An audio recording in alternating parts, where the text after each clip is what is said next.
Oh my God. You see it. You see it.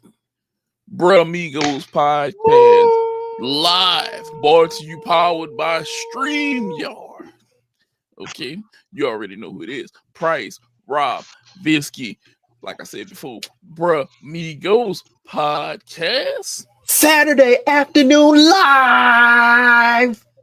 Always remember, man, like and subscribe, hit the bell, Get notifications. We're live. We're Let's coming to go. you guys direct.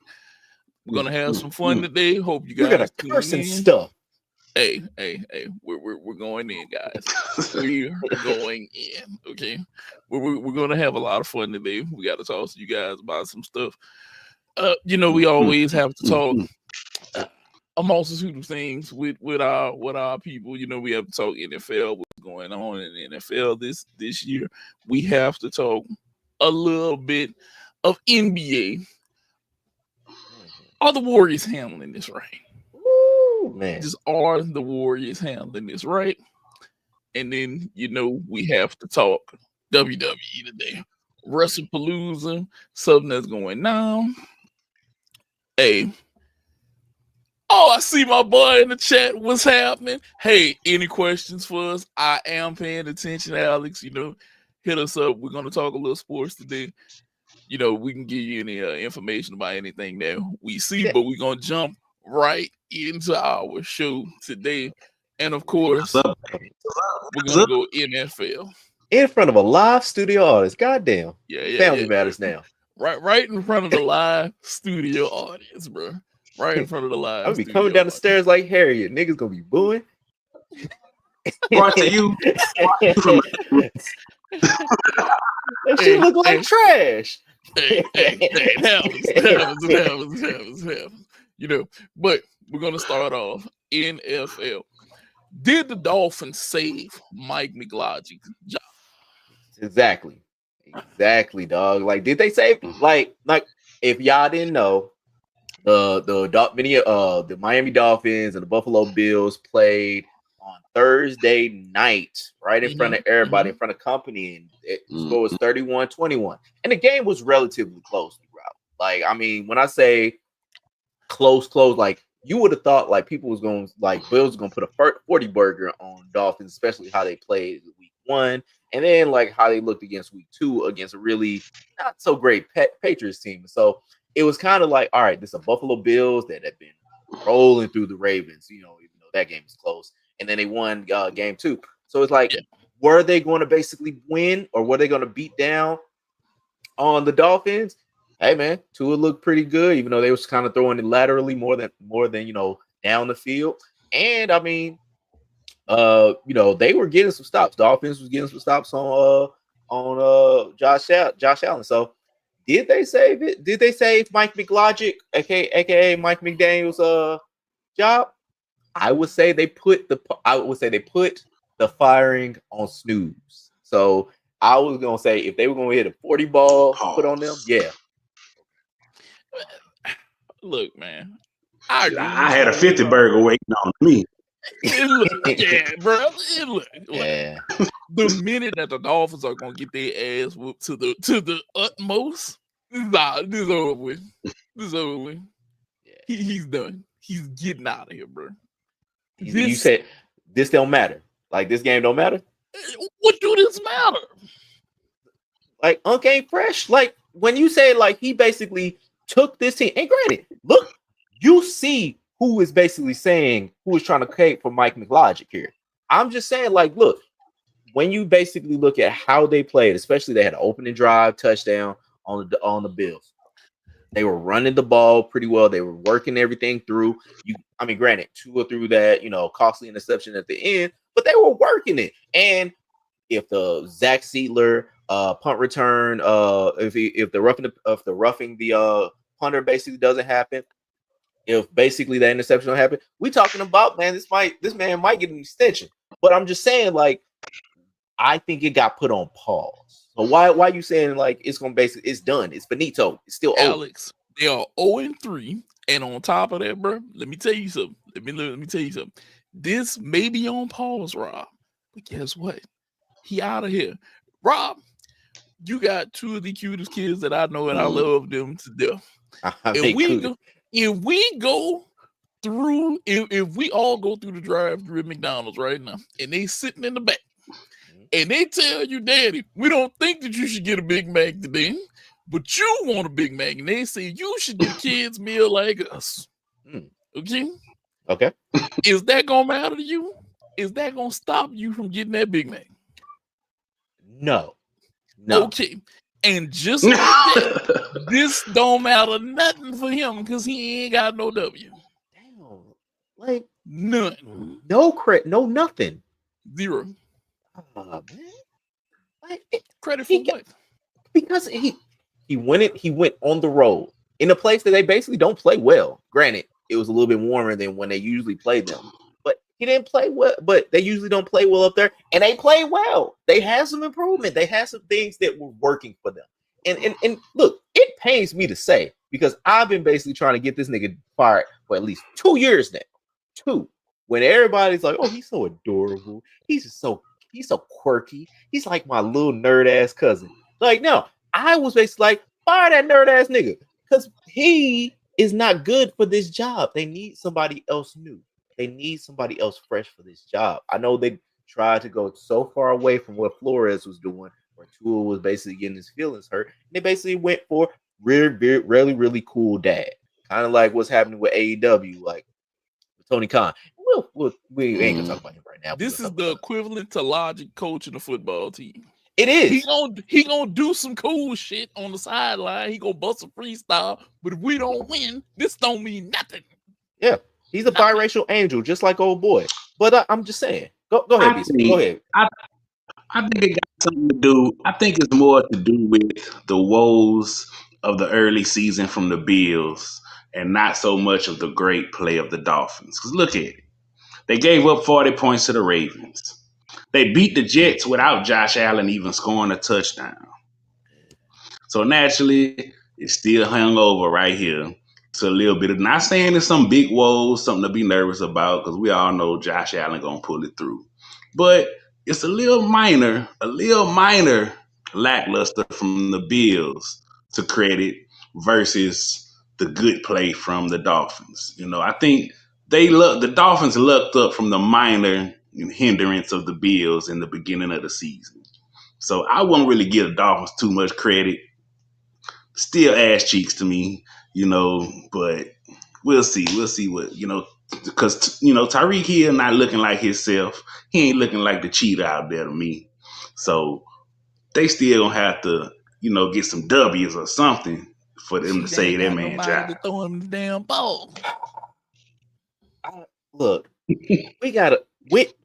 look, I'm just saying, this man is like, I think at least a quarter black. So we got to give him a quarter amount of respect and give him something that we can live on and be like, hey, we're trying here. We ain't got enough of us. And really, you are a small infinitesimal part that's really helping us, you know, like really rise up. So it's like, we got to basically look, we had the quarter part of the season, or we had like a sixth of the season. He is 6 black. Like, we just got to basically make it all come together and just basically be like, hey, you try. At least you try. We got to hold the cake like Bart Simpson in The Gift. That's what it is, man. Like, that's what we got to do for this young biracial angel. You are not about to good afternoon my octoroon his way through the NFL right now. I promise you, Rob, you're not buying him nothing with me with that one. Like, it's not happening at all, dog. It's not happening. I refuse to buy him that credit.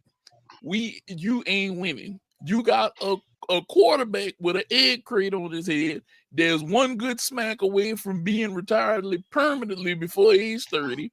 You got a wide receiver who's fast as hell. My quarterback can't throw him the ball because guess what? I don't want him to stand there and take a hit. He didn't catch a touchdown. We don't play good in cold places. If it ain't hot, we probably ain't shit, or in a dome, climate control. Yeah. If it's snowing, we ain't going, kind of thing. Yeah. Exactly. Look, Miami is a team that, to me, I'm gonna be real. It looked good on paper, what they could be. It's not worth it though, dog. it's not worth the headache. I would only want to own the Dolphins because they are in Miami. The scenery would make me want to be there, not the team. I saw my first BBL in Miami. See? Like this was maybe like 2006. Yeah. Nah, he's right. He's right. See? Didn't even know what it was. Yeah, it was just like, oh yeah, that don't seem right. Like she walked in the Denny's and the ass basically followed. Like, yeah, it weird. Looking like a wisdom tooth. I mean, dog. Legs like this. Looking like the back molars. It was like when you play. It was like when you play with like the characters. Like when you play create a player or whatever. You just like I want to see how far this goes. That was really what it was in human form. Hey, sometimes it happens like that. Sometimes I ain't mean to derail anything, but yeah. We'll move on. Look, all you people out there who playing fantasy football, including us, because we're in at least 3 leagues all together. That's a small number. How many of y'all feel dumb for drafting Travis Hunter right now in fantasy? Not I, because he was never on the list of priorities, like ever. Like not on mine. So go ahead, Biscuit. They glad I passed, but the person on the other side of the field from him that I drafted ain't doing too much better.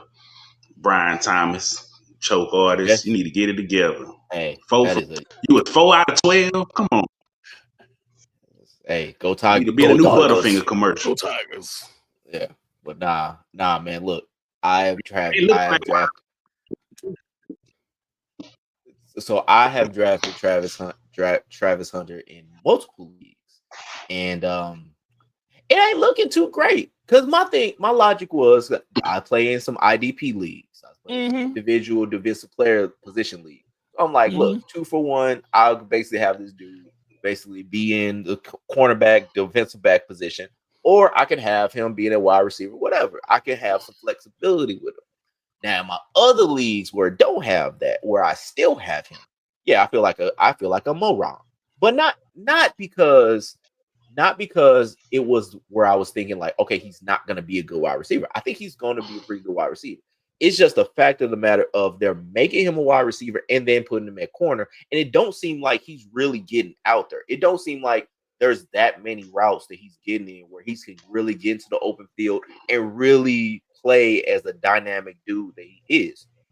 Plus, he's still getting into the league and he's still getting used to game speed in the NFL. Like they'll basically have him out there and basically do like these little dig routes and shit like that, where he's only getting like 6 receptions for 33 yards and shit like that, and then going to play corner where they don't get me nothing, in those offensive only leagues. And so, no, I feel like a dumb. I want to say I don't feel like a dumb. I feel like somebody that basically misguided, kind of looked at, ooh, look at this brand new thing, and then didn't really think about, oh, I actually have to basically have this thing, and this thing might not really work out for me. Like, I didn't think he would be this bad this early. I should have took him years later, where basically it kind of get refined. Well, it don't help that he got Sunshine throwing him the ball. Sunshine, he ain't exactly showing up his he is just showing me how untrustworthy he could be. So that don't help either. Look, I've said it once. I'll say it again. Trevor Lawrence is going to be one rich person whenever he decides to retire. And he ain't did too much on the football field, but he get paid. Yeah. That's it. That's true. That man, look, he would be ski mask, but that hair flowing out, he really can't hide. Like with Kirk, he could do that. He could be ski mask, he could ski mask, whatever. But like, nah, man. Like with Trevor Lawrence, nah. What Jay said? Well, we got to kill witnesses because free beer hanging out. Like that's Trevor Lawrence, dog. He can't get away with it. Look, bro, I don't believe at any point that you should ever pay somebody as much as Trevor Lawrence is getting paid, though. Trevor Lawrence got paid. Now, I know it's a bunch of people going to say, it's the running market. That's what they get. Dude gave you like 8 good games, and then he ain't been nothing since that. He was there, and then after he was there, he said, I'm going to go ahead and pack it up, dog. He's like, oh, I got to be more? I got 200 million? I got to be up to that? Fuck that. No, I just signed. Look, I don't know what they was talking about. Once he got that money, he playing it. Look, didn't Uncle Elroy hit y'all? Hit us with that shit before? Uncle Elroy say, soon as I got my money, I was gone. He left the hood, bro. And it's the same thing with him. He has checked out. Look, $200 million. I ain't gonna lose. I just gotta go out here and make sure that I'm healthy when I retire. That's it. Yep. Throw the ball. He gonna show up. Contract year. He gonna show up for contract year probably. Well, of course he might try to go for 5,000. That's true. He might be. He's a future all contract year team. Brah Migos future all contract year team. Don't even get me started on him. Yeah. Man, he already knew he about to retire and didn't play enough basketball at all. As soon as that contract come out, he like Dave Chappelle said about Kobe, I'm playing for my life. I'm about to show you what this is. And that's it. And then once he get his money, half the season gone. Back on the bench. Last year, half the season. Got paid, half the season. Gone. Played 41 games. I probably put up more minutes than Paul. They could court out here. You probably do. Only thing he do, he podcasting, though. He podcasting. That's it. Yeah, I'm podcasting, bro. All right. Me and my locks. I can't wait to see if he actually goes bald. Like, because that's been the thing that's been on my mind. Like, ever since we was talking about this, it's like, man, if that man ever goes bald, like, how is that going? Like, Paul George? No. Sunshine. Like, if he loses that hair, like, how is that going to actually look? I think he's going to look like that white kid at the end of Major Payne, the blind one. I think he's going to look like that. It's just my opinion. I mean, that's fair. That's fair. I think that's might be all right. Oh, might be accurate, to be honest. Whenever you see him bald, that's what I think he's gonna look like. He's gonna look like that little white kid off of Major Payne. He's gonna be like, damn, that's Trevor without no hair. That shit look weird. Now, Rob, I'm a little upset with you on this next topic that you have. Oh, per se. With people at home, should we prepare to develop a committee to explore the possibilities that the Chiefs may need to trade Patrick Mahomes? Read it off. Look here, Rob. Why are you trying to trade my homie, my homeboy? Yeah, why are you trying to trade my homie? I'm going wherever he going. I'm like Brady fan. Wherever we packing up the car, goddamn it. Let's go. It's us, not you. I'll be the first one I do. He get cold up here anyway. There, shit, he need to leave anyway. You'll be like, there is a you and us, That's it. Patrick, it get cold up here. You tell that woman to get her shit together. We leave. All right, yeah, we are out. We are going. But all right, we going. But why do you think that they need to put this together for him to leave? So look, and let me start off with all this. This is not an indictment of Patrick Mahomes. I'm going to basically say, as my arms disappear into this Saturday Night Live set, this is not an indictment of Patrick Mahomes. This is an indictment of the Chiefs. And here's why. When it comes to Patrick Mahomes, everything seems like they're doing, and even though they basically went 3 straight Super Bowls, and so this is all a hint of irony, hint of like, just saying shit. When I watched that game last week against Philly, it seemed like these motherfuckers are not trying to catch. And I'm basically saying, I'm putting the Travis Kelce. Pause. Hold on. Yeah. Hold up. You start calling people names, because see, I'ma call names on that team. This is Travis Kelce fault. This is Hollywood Brown fault. I gotta remember these This niggas. is look, this was a one touchdown game. But part of the problem is he don't have the niggas that basically is there to. He don't have the noteworthy niggas like niggas I drafted on his team. Granted, I do have Hollywood Brown, but I don't. But he don't have Xavier Worthy. Pacheco ain't been shit. Like these niggas are not following through and are basically wasting Patrick Mahomes' time. So I'm basically saying this. Look, I'm not saying that they gotta trade him tomorrow. I ain't saying they gotta trade him in the next hour. But there needs to be. We need to ask the question. Should we develop a committee to explore the possibility that the Chiefs might need to trade Patrick Mahomes to see what they can get as far as reshaping everything? Because think about it. Let's go back and let's go back in a little bit of history. When the Kansas City Chiefs drafted Patrick Mahomes, people thought that was a stretch. People thought, oh well, what are you doing? Like this is not something that this is not the guy. Why look, Deshaun Watson's right there. Think about that one. Deshaun Watson's right there. Like, why would you basically go out and get Patrick Mahomes? Why would you trade up to get Patrick Mahomes and all that? And it's just like, okay, we want him and we're going to follow through with him. Granted, it all worked out, multiple Super Bowls, multiple MVPs, everything.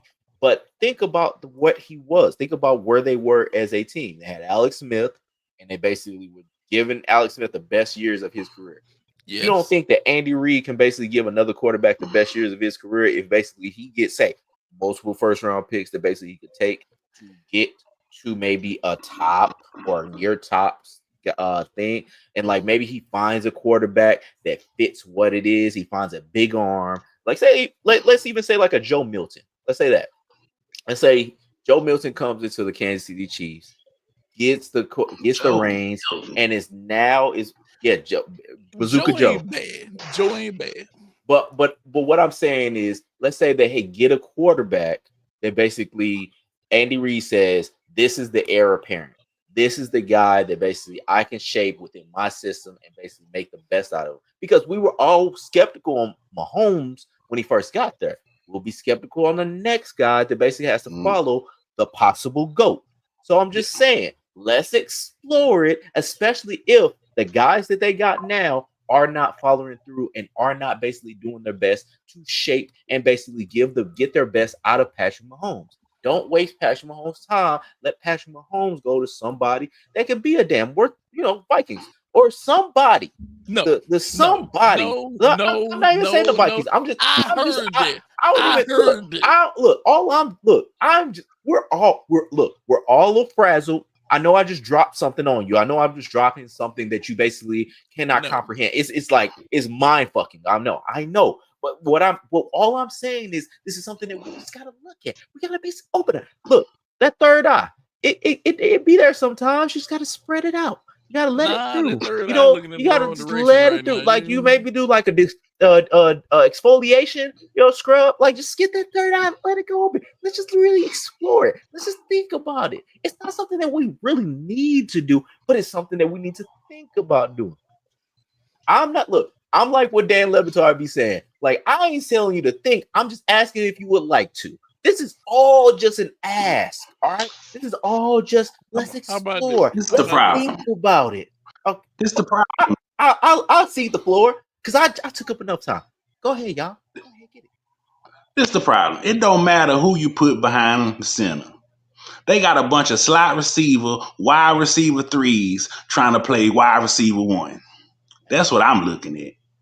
All them, you got people that only deserve the ball 3 times getting 10 targets. You need a true wide receiver one out there. But that's look, hold on. Oh, you had a rebuttal? Different proposal. That's my point. Now, I got a different proposal. Since his quarterback is fucked up in the game, how about he give me Justin Jefferson so Patrick Mahomes could throw to him in Arrowhead? That is a horrible idea. and here's why. First of all, Justin Jefferson plays in the dome. He's better in the dome. Just saying.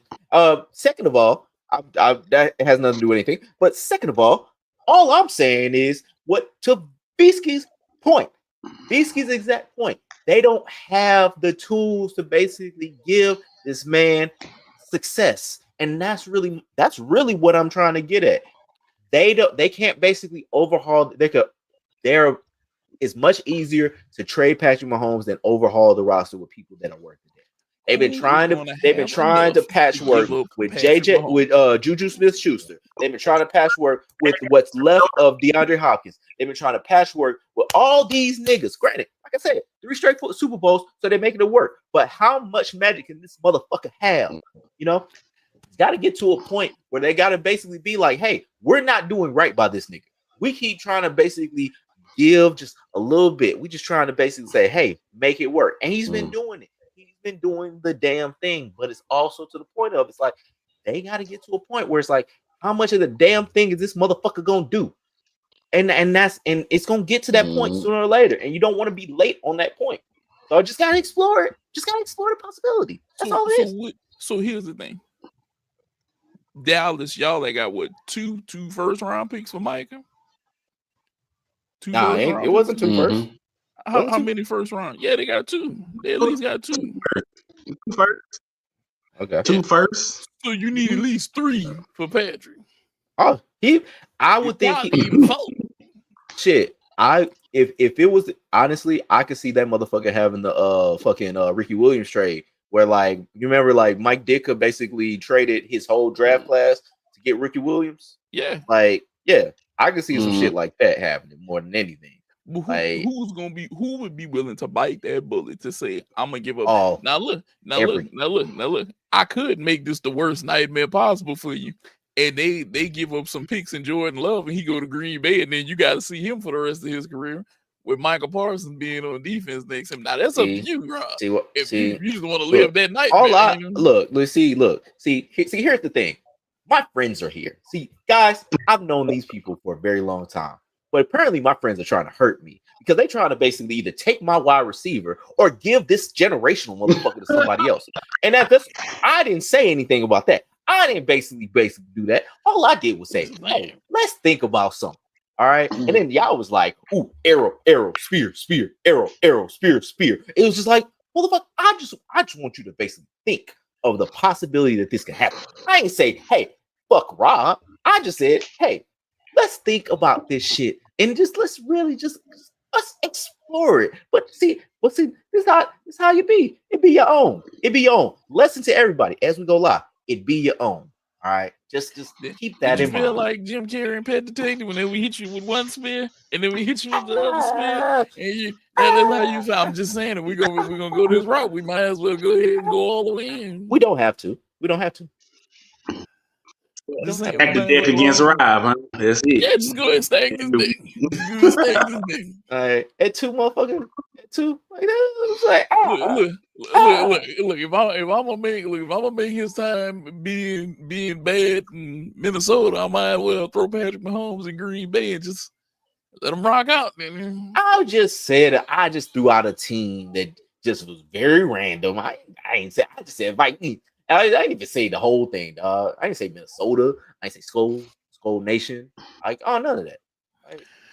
I ain't heard enough. Look, Nate, if you want to, Nate, we could do a trade. We could send Dak and George Pickens up there, and you and Pat. Now you being a scavenger. Could come on down. If we can make that happen, I'd be happy to join you over. See, now here you go being a scavenger. You just picking bones. I mean, that's it. That's how we feel. Oh no, actually, fuck that. Never mind. Y'all can have him. We gonna beat his ass too. Jerry gonna fuck that up too. The CD. Yeah, that'd be nice. That nigga Jerry gonna be poltergeist. That nigga gonna be dead in the dirt, still gonna be cursing that motherfucking franchise. So I ain't give a fuck. I can't Jerry wait. gonna be trying to offer $10 an hour. This cheap ass. That nigga gonna have a bunch of scratch offs that he got in the motherfucking thing, and he gonna be like, "Oh, is this? Can I have Patrick Mahomes for this?" Like, no. Well, as we move on from our NFL, we have to talk a little bit of NBA, guys. Niggas. Look, hey, I'm just saying. I'm gonna make this word wild. Okay? Look, in the NBA, there's been one thing that's been brewing that people they're talking about it, but they're not talking about it enough. We need to see what's gonna happen. And that's with Jonathan Kuminga. Will the Warriors ever do right by Jonathan Kuminga? No. Yeah, pretty much right. No. This ain't gonna happen. I don't know. They don't. Mind-boggling. But I can tell you why though. Whenever you got cheap ass billionaires who don't see the future, they don't want to give up the money. That's it. They not like Steve Ballmer. I feel like Steve Ballmer is a person going to the casino and he'd be like, give me $3 million cash. I'm going to put it all on black. And if this don't work out, walks the fuck out. I'm out of here. Don't give a fuck. Not one. They're not going to pay him, Rob. Your Warriors are not going to pay him. No. Nah. Personally, trade him. Just trade him. Yeah.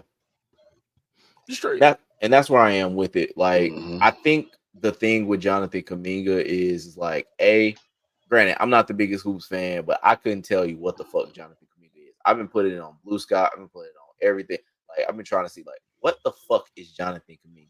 Like, and really, reason why I said it is because I think that they wanted to give Jonathan Kuminga the franchise. I think that they were like, Steph only got so much time left when they drafted him, and they were like, okay, we got to get something else. This is one of the guys that very highly touted, you know, where we are as far as drafting. Like, at that time, I think they still had James Wiseman. They were trying to work that shit out, and they found out that wasn't gonna work. But it's like they were just like, all right, here's this guy that's a supreme athlete that basically seems like he can do a lot of little things well, and we're gonna basically try to fit around him.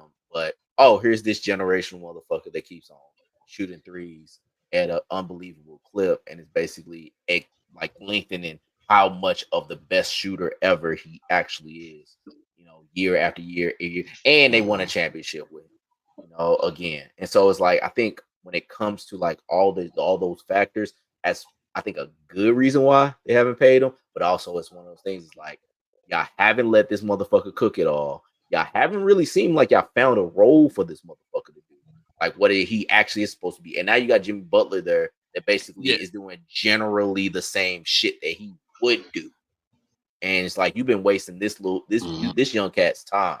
Get him out of there and get something for him so motherfuckers can actually see him play, know what he's gonna do, and y'all could get some compensation, which all y'all really trying to do is find role players anyway to fit around Steph. So like, why don't you basically let this motherfucker go and do something else? Like, it don't make no sense. Jarvis, do you I feel like Kuminga could go to a contender. They need to, because he can go to a contender right now and help them get over the hump. He can go over there to like an indie, you know, and help them get over the hump. He can go somewhere like the Timberwolves, because I really don't trust Rudy Gobert's trash self. And try to help him get over the hump. You know, he is that talented. I've seen him play night in and night out, give his heart out on the court. On the defensive end, big time rebounding. Kuminga has what it takes to have that missing piece in the paint that a contender needs to help them move to the next level. You know, you speaking of the French baguette reminded me. I seen the other day whenever he touched all of the mics and then was spreading COVID everywhere. Oh yeah. I still haven't forgot about that. I hope he don't think I didn't forget about that at all. Super Spreader Jones. Yeah. I don't forget things like that. I just don't. Because now, every time people mention his name, I'll be like, oh, germs, having hands, nigga, hands everywhere, touching shit. That nigga's nicknamed the Stifle Tower, but basically stifled the motherfucking world just because his ass want to basically play. Ooh, look at me! I'm touching all these things. Here's this global pandemic that's coming. That nigga spread all the germs. He want to play Russian roulette with his germs. Come on, man. Like it couldn't have happened to a worse nigga.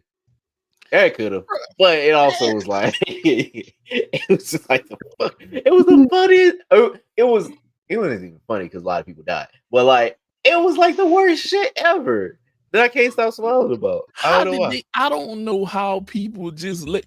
Every time I'd match up against him, I'd come out, I'd do some funny shit, like I have on some rubber gloves and crap, and I'd be like, "You ain't got no germs in there."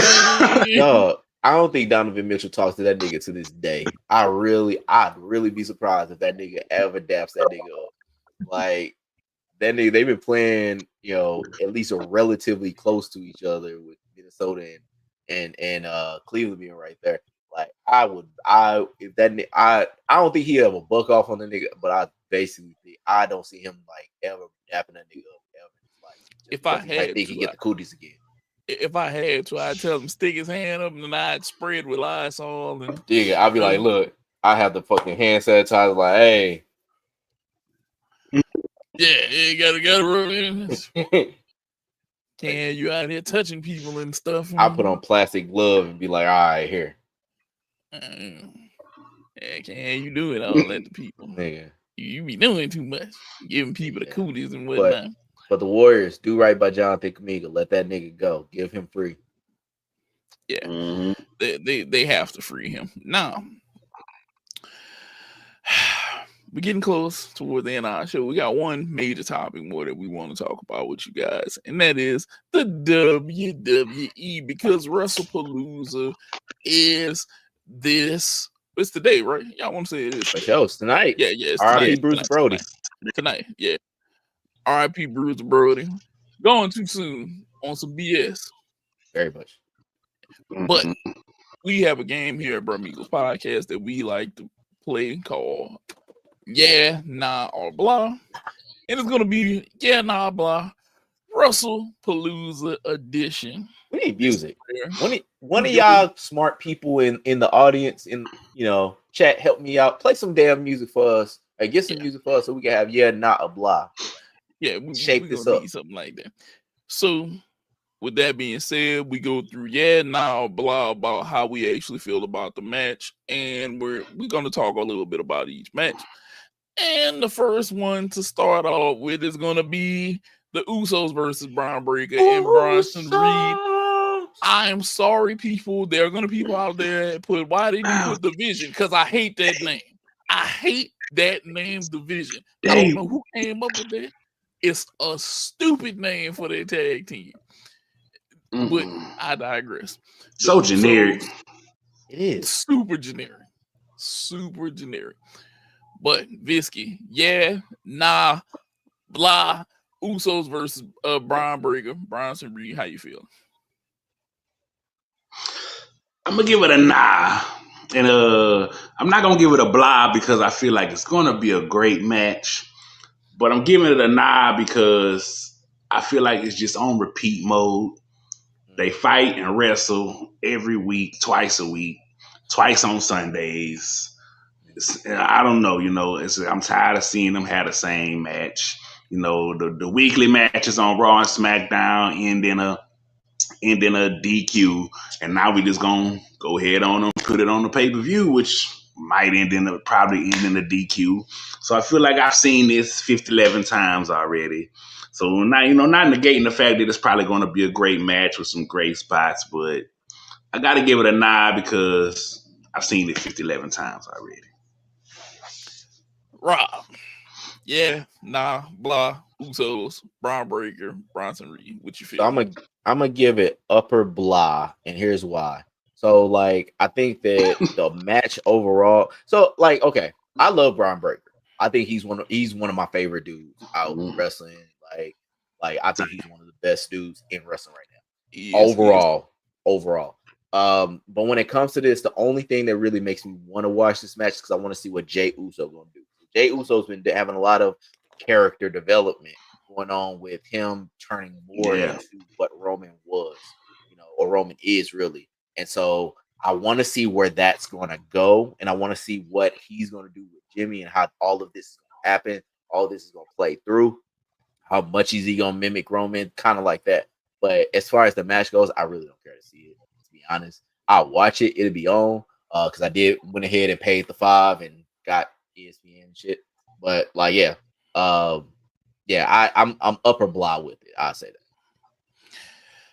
I'm kind of with Visky. It's a nah. Like it's a match. Wrestling wise, it's gonna be good, but I'm with Visky. They keep recycling this match. We ain't getting nowhere. Are we gonna get a pinfall? If we get a DQ tonight, throw the whole concept away. Just throw it away because you can't keep DQ in this match over and over and over again. We can actually talk about we can actually talk about the Terrence Crawford fight. We had it in a VOD. The file got corrupt. We'll actually talk about that in a minute, Alex, before we get about it. But I can't see myself watching this particular match every week. I went back. Jarvis, don't you know it's been like 6 DQs between them with them? You might well call the match Dairy Queen. You might as well call the match Dairy Queen, though, because it's a DQ like every week. We don't even know if they did a house show because we ain't have house shows no more. Right. Nobody knows if they ever went over in a house show because there's no more house shows. Yeah, thank you, TKL, for all of your ticket price raises and everything else. You're trying to hand people a caca sandwich and just want us to eat it now. Yeah, no, not happening. The perfect storyline in wrestling. I think we actually have something like that in one of our VODs, Alex. I might have to find that and link it to you. But this is a match I'm not too excited about it at all. Now, the next match on the card that we'll talk about is going to be the Io Sky, Stephanie Valkyrie. Rob, tell me what you're feeling on this match. Yeah. I am for this match. I think these women are incredible. Incredible looking, incredible in the ring. Everything about them, I think it's dope as hell. Now, I think it's going to be a great match between both of them, two former NXT champions, Stephanie Valkyrie, I would guess, is probably going to be world champion by the end of this match. Yeah, I think this is going to be a great match between two great wrestlers. I can't wait for it. What you feeling, Visky? I am probably a super blah on this one. Everybody that knows me knows I am not a fan of Io Sky. Don't find her the least bit interesting. Was super mad when she got the title again. And if Stephanie goes over, I feel this was a super horrible build-up with the non-existent build-up whatsoever. Hell, I forgot Io was even champion. I done barely seen her so much because that happens so many times. I do see her, she got the times I do see her, she having a little fit with Oscar, the Warriors. Okay. That's the whole storyline I'm seeing. I would say she's not champion. I think they're going for the championship. I think this is the thing is they going for the championship because Naomi relinquished it. Because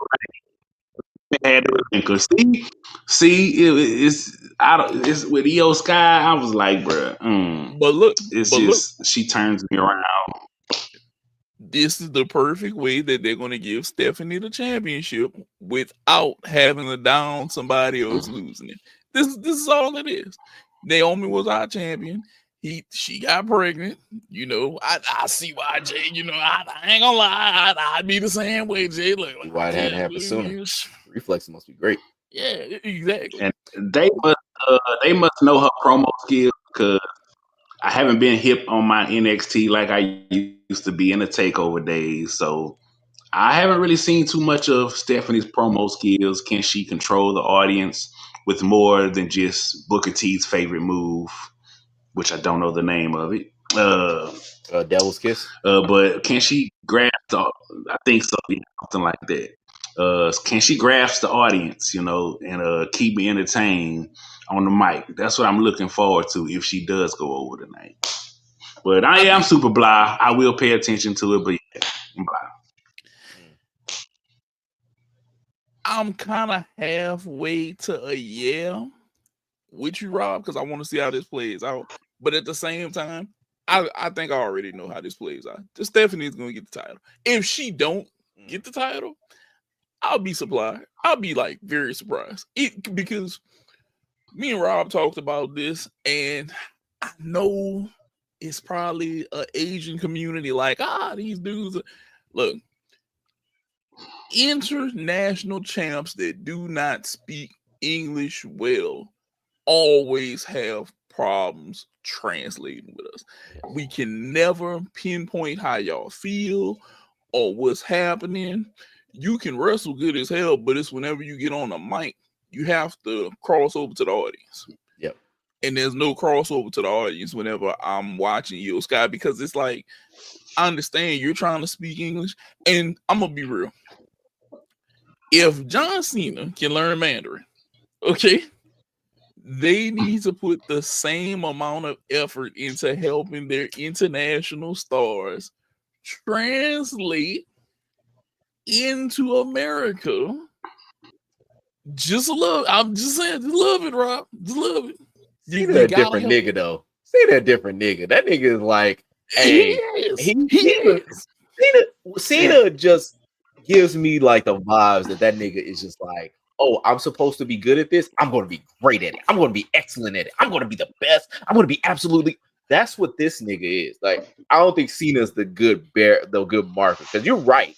Like, when it comes to and granted, this is for English speaking people either. Because like people that just cannot get with the audience, like you just hear about it, it's like they just have no feel for the audience. They have no like, the audience just doesn't get with them. It's like that happens to everybody. But when it comes to international people, like the Joshi wrestlers, like the luchadors, like whoever, it's just hard for them to get over sometimes because it's like it's that language barrier. When English is your second language, it's hard to basically get all the little intricacies that have to do with the English language, especially American English. So it's no knock on the Japanese. I love New Japan, but I don't go there expecting to understand what they saying. I'm a big New Japan fan. And that's the issue. Whenever we go there, we know that we don't know the language, that we're there for the wrestling. They come here and I'm gonna push all of this blame at the foot of WWE because bringing in an international star, especially from Japan, if they don't know English, they're not even close. They don't know this language. Help them. To me, they need to. And this is in my personal opinion. You know that you're about to sign them. Sign them 8 to 10 months out. We need to start working on your English. Let's get you here. We'll pay you to start learning English or start over there and let us get you here. And we'll start working on slang and lingo and everyday conversation. Let me pay you because y'all make all of this money. Pay them to start first. And then we can roll them in the programming and stuff. What they have started doing, Kiana James has basically been Julia's manager. So they just need to get back to that. Like we've all had I've had conversations with both of y'all. Like WWE needs managers. Like I don't know why they've gone away from that. Maybe it's because they're like, hey, we really trying to cost cut and everything like that. But no, they just need cats to just be managers. They need the motherfucking Gary Harts and the Grand Wizards and all those kind of motherfuckers just to basically attach to niggas. Like that's why I hated when they basically got rid of Stoke. I'm like, this nigga is a manager's manager. Like he is the dude that basically can help whoever and basically like be that dude to attach to whoever. And they just don't have that.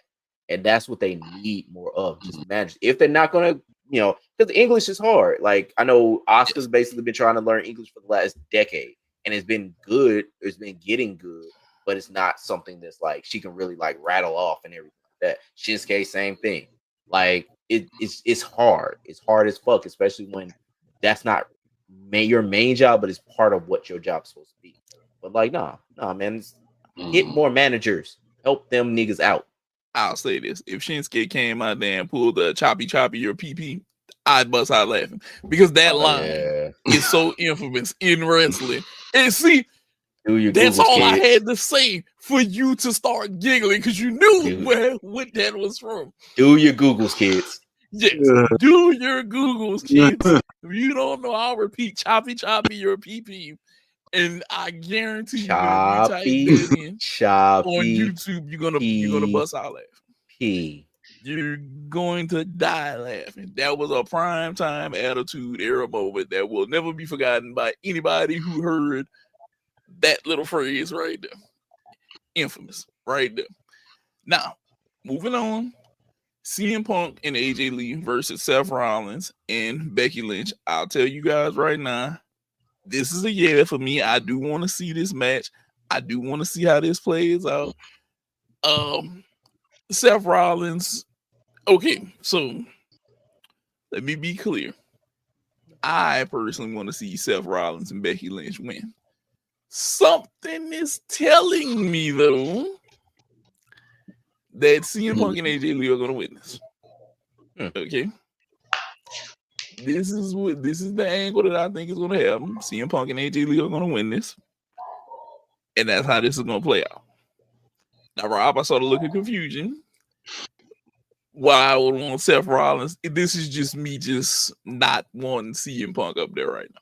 That's all it is. That's it. That was only a real surprise now, because I'm a yeah as well for the match. I think I can't wait to see AJ Lee in the ring again, and I think these are great, like 4 very talented people. Like, yes, I'm a yeah. Yeah. What about you, Whiskey? Oh yeah, I'm yeah. Of course. I want to. I'm more of a middle tier, because I wasn't, really too hip on AJ Lee's career. I was that was part of my bouncing in and out days. But I really want to see what she brings, if she bring it back to the ring. I do my due diligence. Over the years, I do know about her and know what she brought to the table. Of course, and also the main reason I'm a middle tier, is because I want to. It's a mixed tag match. I want to see, maybe I want to see AJ Lee take a curb stomp, or something like that. Maybe I want to see Becky go to sleep. That Nia Jax can't be the only female wrestler taking the men finishes. I want to see them getting the action too. This is true. Yeah. I'm about to say they talked about having a Rhea versus Dom match, but never happened. Becky did the days though. She did take the end of days, so I'm intrigued. Yeah, she did. Yeah, Becky did take the end of days. Now, undisputed WWE, Cody Rhodes, Drew McIntyre. We kind of sort of poked at this before we got started. I'll say this. Yes, I want to see this match. Do I want to see Cody continue to hold this title? No. And I know that there's somebody out there who says that I'm a Cody hater. Look, you can trip and hit your foot. Matter of fact, hit your pinky toe. Your pinky toe for the next 6 days on every doorway that you pass through. Ooh. Because that's how you feel about me, and that's how I probably feel about you. I be wearing Crocs so my toes don't be hit. So I want to see this match. I want to see where they can go with Drew. I don't want to see Cody because I feel like Cody is done. Cody is done. Look, we gave him his pin against John Cena. He shouldn't have got that. Okay, he just shouldn't have got that. John Cena should have rolled. He should still have his title right now. He should still have his title. I didn't want to see Cody keep holding on to this, bro. But I do want to see this match. How do you guys feel? Visky, what do you think? I'm not gonna give it a blah, but just for the simple fact that I am tired of seeing Cody Rhodes, I gotta give it a nah. But I do want to see where they're gonna play it out. They could take some interesting turns, some interesting takes with it, which I do want to see. But the match itself, I'm just kind of gassed out on Cody.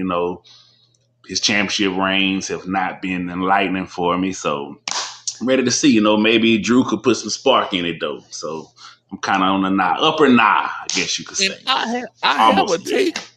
I have a take on Cody's runs that Rob is probably gonna maybe somewhat be in disagreement with. But first, tell me, Rob, how do you feel about this match? So, like, I'm like in the crease of like between blah and nah. Like, it's somewhere in there. It's like I've been looking, I've been trying to find In out. the It's like Google there you go. It's like I've just been like, all right, like somewhere in there, like I will basically I'm gonna find where I feel, and yeah, it's like yeah, I'm like right in between blah and nah. Like I don't really, yeah, I'm out of Cody, and and as y'all were talking, I was thinking about it's like this is fucked up because it's like this is the true baby face, like basically being there, and it may be part of what John Cena's influence had on like their things and basically ripping Cody down and kind of talking about like, hey, you just a great value version of me. It's like dog. It's like okay, but it's like yeah, I'm just like dog. Why are we so negative on this nigga? But it's true. It's true though. Like, and that's why I'm blind now. He even a good grade value version, bro. He ain't one of them tasty ass nuggets that you can get for cheap, though. That shit is he's like nothing about his run has been impressive. Do you know who he's had a run equivalent to, Rob? Who? This is equivalent to whenever Sid Vicious had the title. Big Daddy Cool Diesel, who turned into Kevin Nash whenever they had the title. Mm-hmm. This is what this is equivalent to. Nothing that he does, the crowd knows his theme. I give him that, but we can all speak on this. Hold on, we can all speak on this. How many themes of people who weren't champions and shit, but the theme is catchy, and we know Zack Ryder. What's up? Truth. Mm-hmm. He was an NWA champion. Yeah, Crime Time. It's a bunch of people that had catchy ass themes, and we knew them. They weren't necessarily champions or champion material, but we knew the theme. Nothing that he's done has been. I'm gonna be real with you. Cena could have still had this title. Okay. I'd have been fine with it. You could have let him do some Brock Lesnar treatment on his way out the door, because the way I feel about Cena, and some people be like, you just love him so much. He carried the company. It was a point in time where John Cena was the WWE company. Yes. And then he was out there on a Murs hip hop track dropping bars and still able to come in and perform and do everything. 60 minutes with this person. He done been out drinking all night. The story's out that Cena has been that dude for WWE. You have to give him, to me, he should have got the level of treatment that Kobe Bryant got throughout the ending of his career. He should have had his night to go out there and drop 60. Okay? That's what should have been done for him. And say, hey, bro, you did that for us and kept us afloat. Because that's what he did. Like I said, I'm always point to the Nexus. The Nexus. Who in there? They made a storyline for several irrelevant ass people who don't do nothing now. Yeah. And he made this. Think about yeah. Think about that. I think the only nigga that's still working is Heath Slater. That's it. And he won one-man band trip away from going out.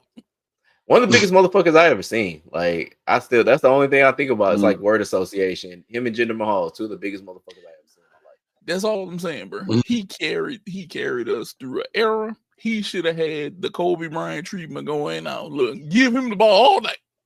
Let him shoot as many shots as he wants. He could do whatever. If Cena decide he want to go do a freaking acai moonsault in the match, and he decides big ass nigga doing a moonsault. Let him do it. Anytime Cena looks like the thing about Cena is every time he do a move, he just look like the biggest motherfucker that could do it. Like, because he's got that big ass broad shoulders, and it's like he can't really like flex.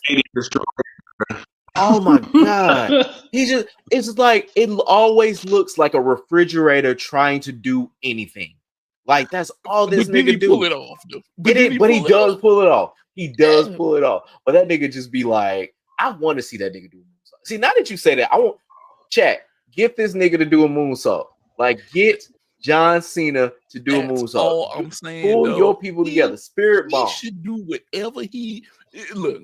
He should have rolled with this title to the end. And to be honest, he could have beat whoever at the end for the title and went out with it, and then mailed it back to y'all or whatever. I wouldn't have cared. I'd have been like, John can keep it. He's earned their respect. He has that respect because guess what? It took us forever to get to where we at now. Mhm. We was on the road. Gorilla Zoe made a song about us. We was lost on the road. Oh, we was humming. We was MapQuest, Google Maps. We was everything trying to find our way in WWE for a long time. Mhm. And in ways, we still kind of lost because we don't know where we going with this. Because I promise you, it's 20 people in creative looking at each other, Spider-Man memes, start pointing at each other. What's wrong? All of them. All of them. Just all of them. They messing this up. Look, give him his credit. And we're going to speak on him finally. John Cena, Brock Lesnar. Look, you know what? Visky, do you want to see this match? I'm gonna let you go first. Let me go first. Yeah. I might have a bunch of disagreements with this, but give me a hell yeah. Look, I don't care what nobody gotta say. I don't care what all the people want to call him a part-timer, this, and that. I don't care that it ain't about nothing. I miss the Beast Incarnate. I want to see 50 Suplex Cities. I want to see him take John to Suplex City. F5 through the announce table. Let me tell you, the way I popped when Brock Lesnar returned. Boy, I popped like never before. I popped like I was in the goddamn arena. I was sitting in the car at HEB, hollering at the top of my lungs. The women thought something was wrong with me passing by the car. Let me tell you, I was like, I did a holy shit moment by myself. I am a Brock Lesnar fan. I love the Beast Incarnate. Every time he returns, it's an attraction. I love the attraction. I'm waiting. I don't care. The same 4 goddamn moves over and over. I want to see it. I do not care. Yes, I'm ready. This roller coaster did the same goddamn moves, and I'm here, goddamn. Give me my beast. Give me my goddamn beast. I'm staying on the front car one more time. Rob, how do you feel about this match? Cena versus Lesnar? Nigga, I couldn't be more nah. And it's for the reasons that he said. Because Brock gonna pull out the same goddamn and he ain't gonna granted, Brock has been doing some shit that has been surprising and shit like that. But when Brock came out there initially and basically attacked Cena, I was like, wow. Because this shit has been done, been rehab. Like, why am I seeing this match that I wasn't really into 10 years ago, 14 years ago, however long it was ago, and I'm seeing it now with 2 niggas that basically are 14 years older. The nigga Brock Lesnar's daughter's in college, Cena's daughters are doing whatever. Like, I don't feel like basically seeing this shit. And I understand, Beasky, because you are a Brock Lesnar fan. You are a Brock Lesnar dude. I got you. I ain't really gonna go against that. For me, I ain't trying to see this refrigerator go against this bigger refrigerator. That ain't for me. This refrigerator go against this bigger refrigerator. Because that's what it is. Like, it's like I got this. I'll say this: it's not even. It's a refrigerator versus a chest drawer, a chest freezer. Like, that's really what this is now. Look, I'm torn because in a way, I want to see this because I feel like they should build this up that this should have been a 2 monsters build, and they should lock up equally, and we just do all kind of crazy stuff. That's what I feel like should be going on. Like, that literally should be what the bill is for this. Like, they should come out there, lock up, do their thing, hit each other, slay, do whatever, and they should have fun with this. You want a kaiju battle? Yeah, basically. I want a kaiju battle. You're right. I want a kaiju battle. I want a kaiju battle. I want this to be as fun as possible, though. I want them to do some shit like Cena and them did last time. Do some shit. Let Brock come out there and do another moonsault. Let's see if he can land it this time. And not on his head. Yeah. That nigga. I want to see Cena give Brock a 5. Yes. Just go crazy with it. Like, oh, I can actually see that. Actually, you know what? I'm talking to this match. I'm not up or nah, but nah. Like, I would like to see John Cena try to do an F5. I think he can do it. He do the FU. He flip him over. He can F5. It's a difference because like with F5, like you got to basically get that torque and get that spin. You know, it's like because yes, like you can. I think he probably can, but like Brock is a big ass dude. Like he probably could have did it on Sami Zayn, like Cena could have, but like I don't know if he could have did it on Brock. So everybody say he the strongest person they've been in the ring with. Everybody say that. Mark Henry took offense to that. Brock? No. Everybody say John Cena the strongest person in the ring. It's probably a bunch of niggas that ain't go against Brock. Or Cesaro for that matter. When they like Taker, Kane that said, oh. Okay. I was gonna say something disparaging, but nah. I don't know. You never know though, because as far as brute strength, we don't know in the ring with him, so I don't know. It seems like the strongest motherfucker on earth. Like it don't feel like the thing with Brock Lesnar is it don't feel like he had a normal childbirth. That nigga had to basically fall in from a meteor. There's no fucking way that me and Brock Lesnar was born the goddamn same. Like I think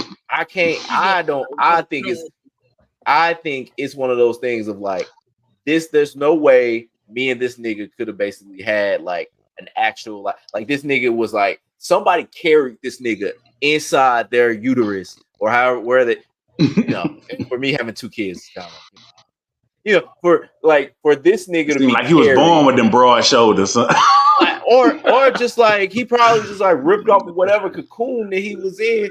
Like I feel like this nigga is like Terminator or something. Like this nigga just basically came to Earth butt naked and was just basically like, I'm gonna basically rule whatever it is. I think this nigga's a Dragon Ball Z character. Like think about it. Think about what was it Baroom or whatever the fuck that nigga name was from the Ginyu Force. That's what I think of Brock Lesnar. Whatever planet that nigga came from, that's where Brock came from.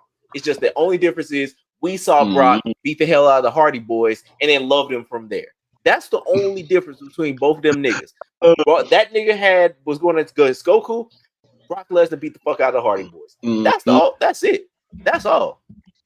Look, I want Kaiju battle, Cena, Brock, Mothra, Godzilla, Mega Godzilla. I want this to go down the name.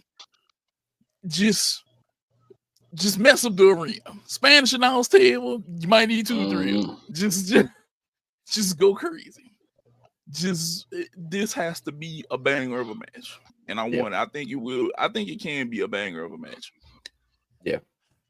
Just WWE do right by Cena going out. Just do right by him. That's all wrestling fans ask. Just do right by this man. Do right by my boy. Yeah, just do right by this man at the end of his career because he's done enough. I curse you until you do right by me. Yeah. Yeah, they really have to do right by him. No, they do. Now, Alex had asked us a question earlier, and we can cover this, and then we'll get up out of here. So, what would be the perfect wrestling storyline for y'all?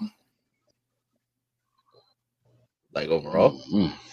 That's or do y'all think that we have ever seen a perfect wrestling storyline? Like the Bloodline. You think the Bloodline is a perfect wrestling storyline? That's what I would say. Multi-dimensional. To me, it's been done. To me, the best storyline that I feel like will never be topped will always be Stone Cold versus Vince McMahon. Yep. I feel like that was gonna be my number 2. That's the GOAT. That's the GOAT for me personally. I love that. That was just top tier. action, fun, all that. Yeah. Because think about the Vince McMahon. Think about everything that went into the Vince McMahon and Stone Cold thing. So like let's go to the start of it. Vince basically screws Brett. Mm-hmm. Yep. Vince becomes a villain. Stone Cold becomes the everyman, beer drinking, whatever, superhero. Them niggas basically Roadrunner Wile Coyote the fuck out of Monday Night Raw for years. Then you get the offshoot of The Rock. You get the offshoot of what Mankind became. You get the offshoot of Triple H. You get all of these things that basically come. Shane McMahon, like all of these things that basically built out the Attitude era was basically from that. That was my number one before the Bloodline, because the Bloodline. Think about all this. You got Roman Reigns beating the fuck out of the Fiend and Braun Strowman to basically win the World Championship. You got basically him in the Thunderdome, in the Hell in a Cell, basically like having 5-star cinema, 6 stars if it was in the Tokyo Dome with him and Jay. Jay becomes the best supporting artist and then becomes a world champion. They bring in Sami Zayn. Sami Zayn becomes the best babyface, basically, or one of the best baby faces outside of Jey Uso in the WWE. You got Jimmy Uso that basically turns. You basically got Solo, who becomes a star, who becomes somebody that basically people look at. You got all these other factors, like you got Paul Heyman that basically works all of these matches. You got Roman Reigns that holds the world title for 3 years and it doesn't feel like it got stale. You know, like you basically got Cody Rhodes becoming more of what he really what his potential could become, even though now that basically he doesn't have that dance partner, all that luster is lost. That's the thing about the Bloodline. The Bloodline has so many different dimensions, and it's still technically going, even though it's kind of off the rails now. Like it's on its second or third epilogue. But like as far as what it was, Roman Reigns basically having some of the best promos of the last decade. Like the Bloodline is the best storyline that's ever existed. I could see that, but I think Visky might have hit it on the head, because I think we also spawned the Ministry and DX come in and all of that other stuff, and all of that was spawned off of the back of like the Vince McMahon thing. And that whole era. So I know I'm about to piss somebody off that's a wrestling fan, but I don't care. The golden era of wrestling, which you guys think is whenever it was Ric Flair and Bobby Heenan and all of them and Dusty Rhodes, is not the golden era of wrestling that is the best. Okay, it's only golden because of the years that it came in. That's it. Is it foundational wrestling? Yes. To me, in my humble opinion, whenever you get to the Attitude, Ruthless Aggression era, it's probably the most storyline, well put together, just wild Jerry Springer, Michael Jackson, off the wall set of wrestling that we have ever seen, and it is the most memorable. Okay. And I know somebody's gonna say, "What about whenever Hulk Hogan body slammed Andre the Giant?" That was cool shit back then. But ain't nobody was fighting in the grocery store. Ain't nobody was fighting in the church. we got a lot. Vince McMahon fought God in a tag team match. I'm just saying. That was so wild, bro. That was so wild. We watched the wildest crap happen, and we loved it. Yeah, we loved it. I want to give a shout out to my honorable mention, one of my personal favorites, The Godfather and his hose. I looked forward every week to see if somebody was gonna take the hose. Bro, we went through so much stuff that went on in wrestling. I will say this. Wrestling went through eras of just Stone Cold and The Godfather and Choppy PP, just all kind of stuff that we loved watching. And I'm sorry, the older people who gonna tell me about Ric Flair and Hulk Hogan. Look, I saw them. That was cool. Okay, that was nice. But it's like Will Smith said in Men in Black, old busted, new hotness. Y'all had the old busted. But we had the new hotness. I gotta stop you a little bit right there though, because Ric Flair probably might be the most iconic. Because even till this day, every show you go to, everybody going in the crowd. Still to this day, they even got YNs, on sports teams, saying the wheeling, dealing, jet flying, son of a. They even know the little saying, They do. Even the YNs know it, man. They do. Shout out to the YNs. They do. But Ric Flair ain't never drive a beer truck and spray everybody in the ring with beer. Okay? He would have. Would have been Jack. Might have been Jack that didn't do a little flammable out there. Now one bad cigarette toss. This is a national disaster. Okay, I'm just saying, it's a lot of stuff happening in that Attitude Era that you could go back and watch time and time and time. I just want to say, we had an old lady give birth to like an arm. A hand. A hand, my bad. A hand. We had an old lady give birth to a hand. A big black man and an elderly lady. You could. I salute her because even at that age, I don't know how her fragile body at that age was going through them tables. And she was taking bumps. I just don't know. I don't know how she was getting powerbomb off the turnbuckle. She was a tough SOB, dog. I'm telling you now, that era of wrestling, we will never, ever go back there. Yeah. Ever. Probably shouldn't. They can't go back there no more. We seen that. Look how the world is set up. Look, like how they say, how my bank account is set up, how the world is set up right now. We can't go back over there at all. Ever. Look, Val Venus, we can't go there. We can't go back to that. Ooh.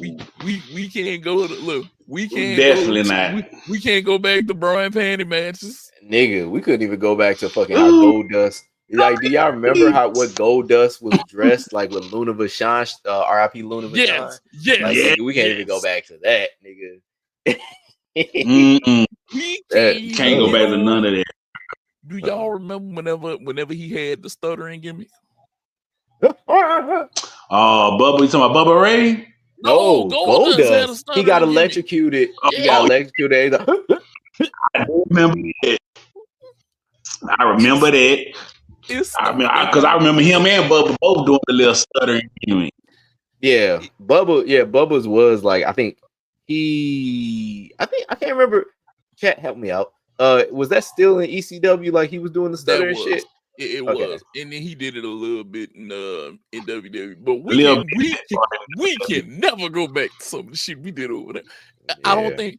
Do y'all remember we had pasties, the big handprints on Sable? Oh, that was on Sable. Yeah, that was Sable. Was it Sable? We Jackie Top got ripped off. And they had breastises on TV for like a second or two. It's stuff we can never go back to over there. Yeah, no. Ever. No, the stuff they said, bro, was just outrageous, dog. Out of the pocket. Out of all the pockets. Was one of the biggest catchphrases ever. Kids was getting in trouble for doing that at school. Well, in school, I know. We will never ever be able to go back to that era of wrestling ever.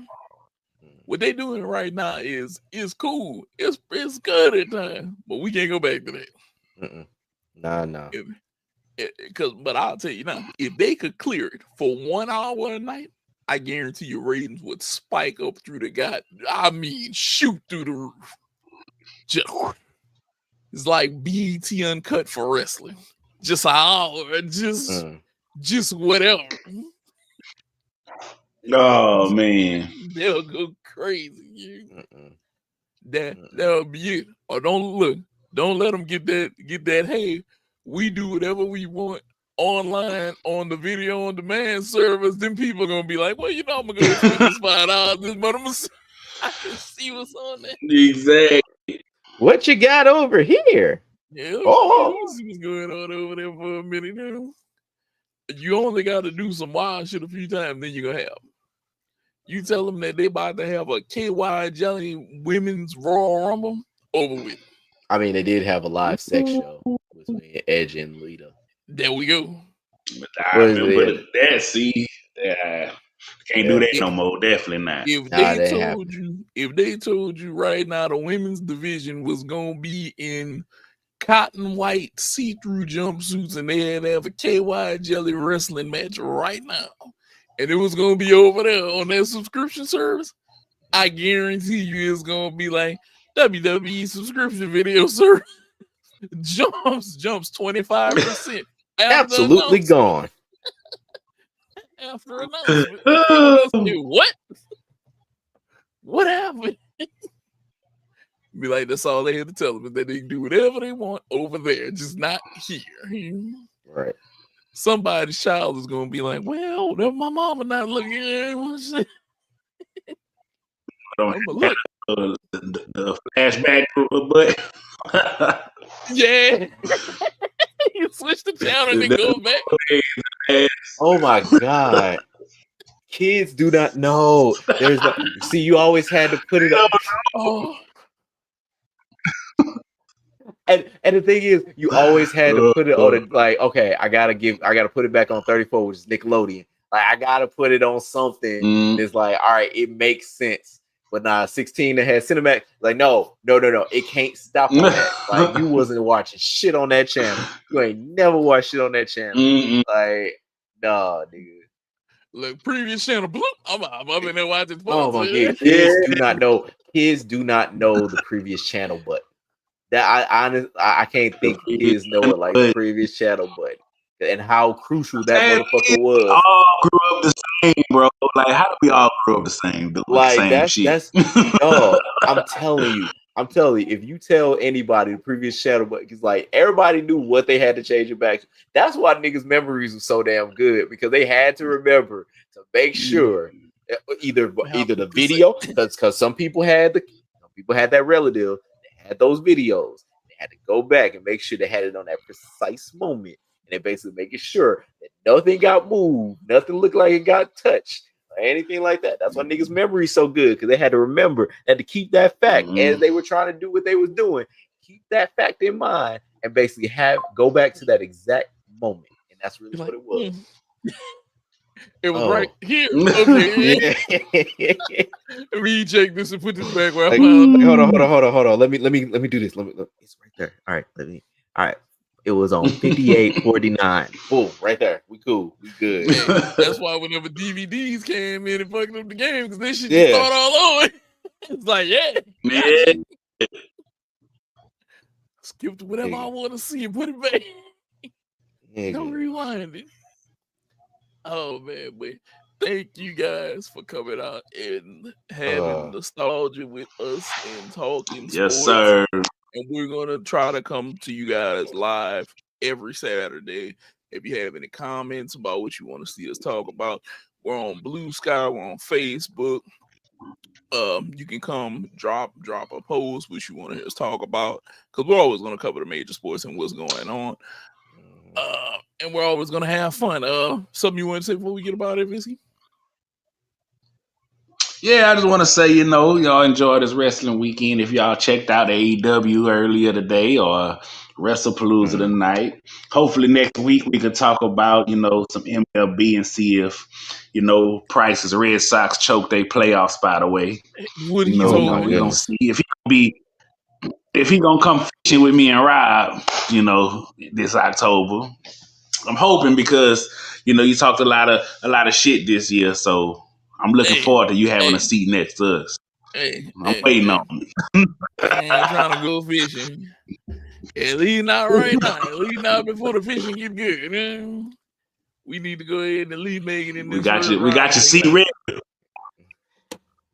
it ain't my fault. It ain't my fault, okay? You had the banger team that was supposed to be there.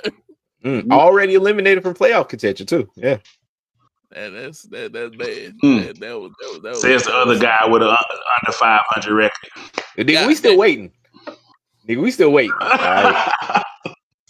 Bro, a week left. Come on, now. You been waiting since July. Come on, y'all niggas on the outside of the Fortnite circle, like looking in, like, oh damn.